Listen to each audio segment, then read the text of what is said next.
and this I'm dedicating this little section to Neil Johnson. Yeah.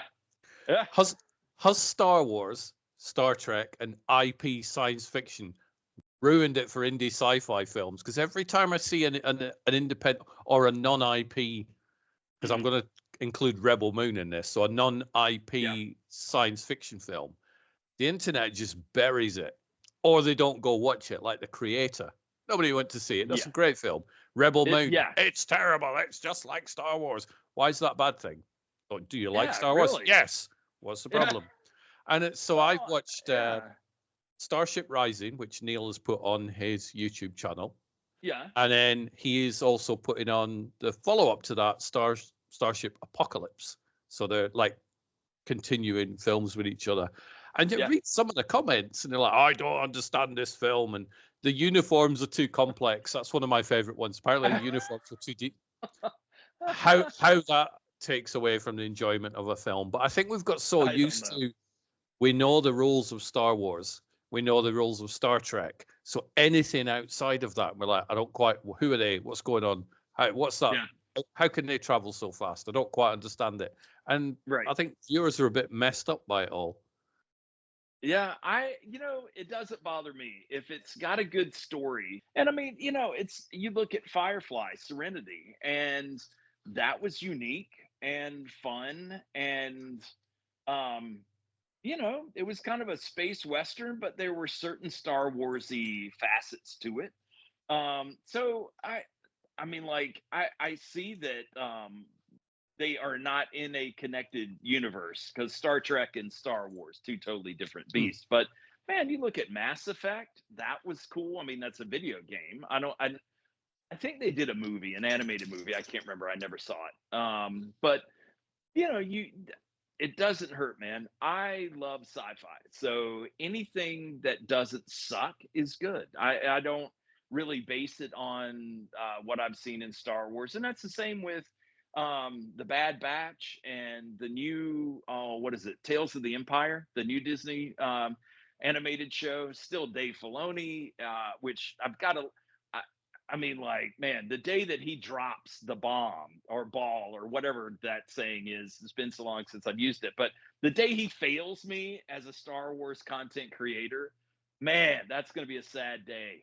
That'll probably be a bourbon afternoon. You know what I mean? No. Because he has really taken up the reins, he and Jon Favreau, and he elevated Star Wars back to when George Lucas was there. And I heard a rumor that George Lucas is coming back. No, I don't think so. I don't think they can give George like $4 billion or whatever, and then he'll be like, actually, I'm coming back again. It's like, then we want our $4 billion back. Because you would, wouldn't you? It's like, I don't know, no, you sold it. You sold all these rights. Unless they bring him back in as some sort of consultant or something. But dude, anything I don't know. Would be good. I don't know. I mean, we've discussed the Kathleen Kennedy thing where, she says, well, we don't care about the old Star Wars. We're going to create a new Star Wars universe. And if you want to do that, then why don't you do like Zack Snyder and have your version of Rebel Moon? Which, going back to Rebel Moon, I mean, it was also like Seven Samurai. Also like, the Magnificent Seven. And we didn't have lightsabers. We had these really cool blades that were superheated in robot hands. So I mean, there's just a bunch of cool stuff. It looked, I think the trailer made it look more like, this is gonna be Star Wars ripoff because it's got lightsabers. No, it doesn't. No. And it had a cool story, man. And they didn't mind killing off some main characters because, just like in the Magnificent Seven, they died for a worthy cause. These were the unworthy made worthy by their sacrifice. So I watched both Rebel Moons over the weekend. I'd not seen either of them before. I'd been waiting until the second one was out before I watched the first one. And I loved it. I didn't see, a lot of people said, oh, I like the first one. The second one was terrible. I didn't notice any difference. They were like one film that just got chopped in half, really. That was, so I'm not like, oh, the first one was good, the second one's bad. Second one, more, the action stuff was insane. It was great. Oh, yeah. Which I like when Zack Snyder was interviewed it was like tech questions from the internet, and somebody said, "Why do you have to do so much in slow motion?" And he said, "Because it's effing cool." And then he explained that when it's in slow motion, you get to see more as what's going versus the herky jerky, kind of stuff that we've had and I've enjoyed. But yeah, I agree, man. It is cool. But it was just funny that some people, it's just like the comment on Neil's movie where it's like, the suits were too complicated. What were they supposed to be playing? Was everybody supposed to be wearing spandex? Suits are too complicated. The other one I saw was, this is just like an 80s film, but made more recent. See, I don't even know whether that's an insult. Because to me, I'd be like, it's like an 80s film. I'm going to watch that. And I would. Because it kind of was. It reminded me of Starship Rising. The first one reminded me of a lot of, like Saturn 3 and a lot of Babylon 5 type stuff, but without the CG. He uses more practical stuff. I had a blast. It's 87 minutes for the first one, 83 minutes for the second one. It's not going to fill up your whole week. Right. Just it'll fill up like, one Zack Snyder movie, really, running time wise. Right. Just like, and then I saw somebody replying to a comment going, "Brilliant, thanks you saved me from watching it." Oh, Mick, I hate that. It really annoys me. That's like, make your own mind up, for the love of God. That was the comment left on the movie. Thanks, you kept me from watching it. Yeah, because somebody left. Comment. Yeah, somebody left a negative comment. I got you. And then somebody went, "Really, you just saved me some time." No, it's just haters. I mean, that's why George Lucas quit. I mean, it was just like, there's too many haters. I used to enjoy this, and now I don't. And I think that happens to a lot of, content creators where they just get slammed and beat up. And so, they're not hearing the love. They are hearing the hate, and why endure it? Yeah. But going back to the slow-mo of Zack Snyder, it's like maybe when you shoot stuff, be it still photography or be it video, I know I do. I have certain things that I like, certain stylistic choices. I love black and white stuff. So whenever I do photography, I always shoot in color, but I will usually turn it black and white and go, "Kind of looks a bit cooler." Yeah. We all have stylistic choice. J.J. Abrams does lens flare. Zack Snyder does some slow-mo. Right, yeah.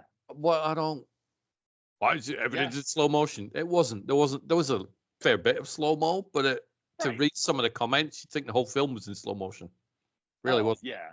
Well, I think the music was very consistent. I think if I've ever, I don't even want to say taken offense to Zack Snyder's slow-mo, but I mean, when the one time I did go, "Wow, okay, again," I think it was it in the Batman versus Superman, and didn't Wonder Woman show up in the very end? Yeah. After they said, Martha, oh, my mom's Martha, oh, they had that bonding moment. And then I like that moment as well. I do. I need to watch it again, man. Because I was not used to, I didn't understand exactly why we needed that movie. I do see a purpose in it now, and I realize that wasn't the first time that Batman had said, "All right, I'm going to take Superman down." But anyway, so there was at one point where they're fighting whoever the bad guy was in that movie, and then along comes Wonder Woman. So it wasn't just the slow-mo and the dramatic. It was also that Mad Max theme song. Oh, and so I love that. Yep. I was just like, wait a minute.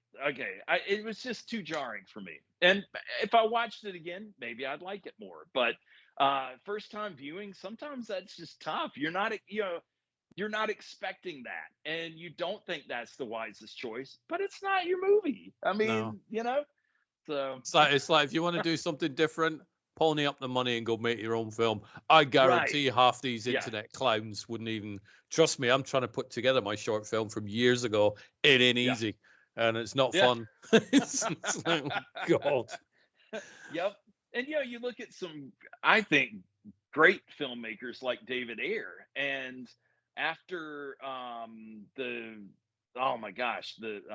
Harley Quinn thing that he did, what was it? The first Suicide Squad. Yeah, when they decided, okay, we're going to take what you did and then it needs to be a comedy so it can compete with Deadpool. But that's not what I made. Oh, we don't care because we're the executives and we hold the purse strings. So, doink, just like Superman thumping the peanut, he was out, man. And he said that really crushed him because he had won. What was was it Fury? The one about the tank? Yeah, that's good. Won all sorts of awards and stuff. And I know you didn't like The Beekeeper, because it sucks. That's why. But I was glad to see that he came back, man. Yeah. Because some people don't. And I saw an interview with John Bernthal interviewing David Ayer. It's called Real Ones, and I don't know. It's an hour and a half, 2 hours long. But I mean, hearing him talk about what happened to him, you feel bad, man. But I mean, that's how fast these things can flip on you. So I mean, I'm not like, I didn't like The Beekeeper, but I'm not like, oh, who made that new film that's coming out? Oh, David Ayer? No, I've skipped that. Right. I like David Ayer. He's done more films that have impressed me than ones that haven't. Right. I think he's only done one that hasn't. I mean, End of Watch is fantastic. If you've not seen that one, Gyllenhaal as the uniform cop. That's really good. Yeah. So it's a good filmmaker. Yeah. But yeah, so I spent probably about an hour this evening reading through the comments that have been left on Neil's film Starship Rising. It's just like, Jesus.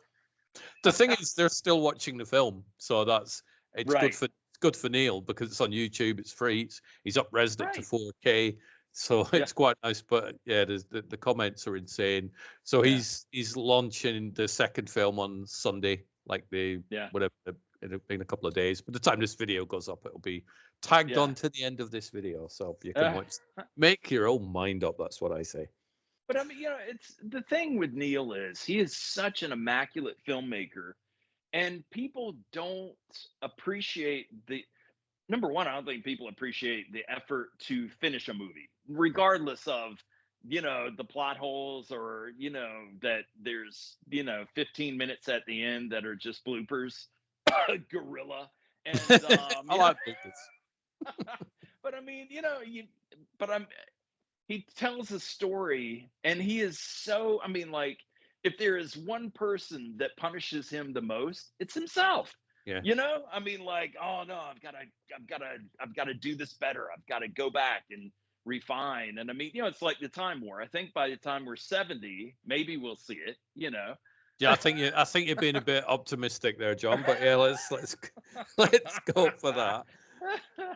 But I told Neil that I was watching because I have the DVDs of Starship Rising and Starship Apocalypse. So I've had these for years. When he came out, I picked them up, and I've not seen the films for years. So I told him I was going to watch them both. I was going to watch the first one, watch the second one back to back, and he's like, "Let me know when you've done it because I want your opinion on what you think." And I'm like, "Why do you give a shit about my opinion? What am I?" I'm just like a film geek that watches movies. I happen to know Neil, but it's like I'm not an authority on movies. And sure enough, I'd watched the films and I messaged him and said, I watched them now. He phoned me up. He's like, what do you think? And he went into a little bit of the backstory about the second one, about how it was rushed because the production or the distributor or whatever were like, we need it quicker. And he had less time. And he was like, how does it stand up? Follow. And we had a good old chat about how it stood up. I'm like, why do you care about my opinion? Just like, Neil, you've got my money. I bought the DVDs in like 2013 or whatever. It's fine. Don't worry about it. The next one I buy will be a hologram and it'll be the Time War. There will be no more physical media. Right. But it is different when you pop in a DVD and you watch it on a smaller screen versus having it in 4K. And you're watching something that you can see a lot more detail. I mean, I remember when we took Dirt Cheap Therapy and it was showing on a huge screen. Like, I mean, it was a legit theater. And I was like, oh my God, dude. I mean, like, this is a huge screen and it's got surround sound. So I was just hoping I did everything, up to the standard and everybody enjoyed it. But yeah, man, there is some apprehension, when you're unveiling something and you don't know how it's going to be received. So, because it is a gift. I mean, it's like if I made some dish that you don't like, but yet I didn't know that you didn't like it, and I made that casserole or whatever, you would still appreciate the fact that I Yeah. spent an hour making it, you know, and probably try it. I don't know, but No, of course I would. yeah. Yep. But yeah, no, I would. Anybody who's not seen Starship Rising, check it out on YouTube because it does look better than the DVD because it's done, you know, a bit of tweaking and stuff. So yeah, I enjoyed it. Good. So watch it. Good.